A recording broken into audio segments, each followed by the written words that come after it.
Tuliro, di malaman ang gagawin.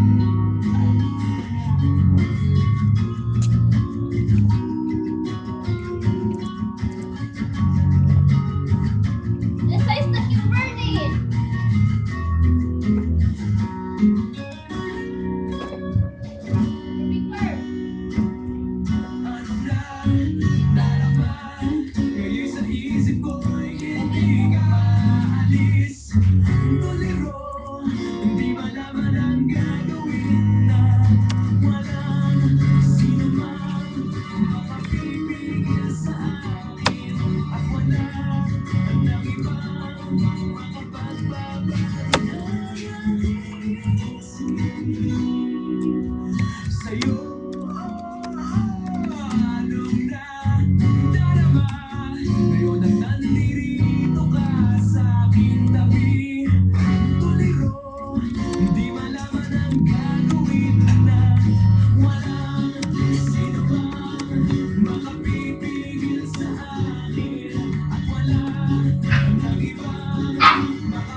For life, my line by Istoryahe. Check our time is now 6:01.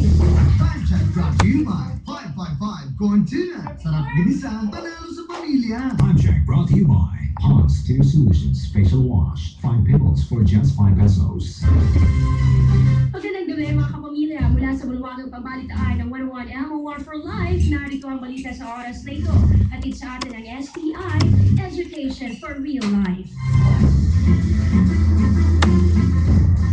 Mistulang nagiging Department of Labor and Employment na ang bahay ni President Apparent Benigno Simeon Noynoy Aquino III dahil pinupuntahan na rin ito ng mga naghahanap ng trabaho kung saan umaabot na kahapon sa 135 ang mga walk-in applicants na nagsusumite ng resume sa loob pa lamang ng isang linggo. Kinumpirma ng ilang staff ni Aquino na marami ang nagtutungo sa bahay ni Noynoy sa Times Street sa Quezon City para magpahatid ng pagbati samantalang ang iba ay nagbibigay ng resume. Maging ang mga retiradong pulis at opisyal ng militar ay nagsusumite rin ng biodata sa bahay ni Aquino sa pag-asang makakuha rin sila ng trabaho. Mayroon ding humihingi ng rekomendasyon upang makapasok sa tanggapan ng gobyerno. May mga nagtutungo rin sa bahay ni Aquino na humihingi ng pagkain at pamasahe. Kabilang na sa mga nagtungo sa bahay ni Aquino ay isang dating casual employee ng DPWH na si Engineer Josephine Tabo mula Cavite na lumayo pa upang hilingin kay Aquino na makabalik sa trabaho. Mula sa MOR 101.1 for Life, ako po si Lauren Icajatan. Magandang hapon.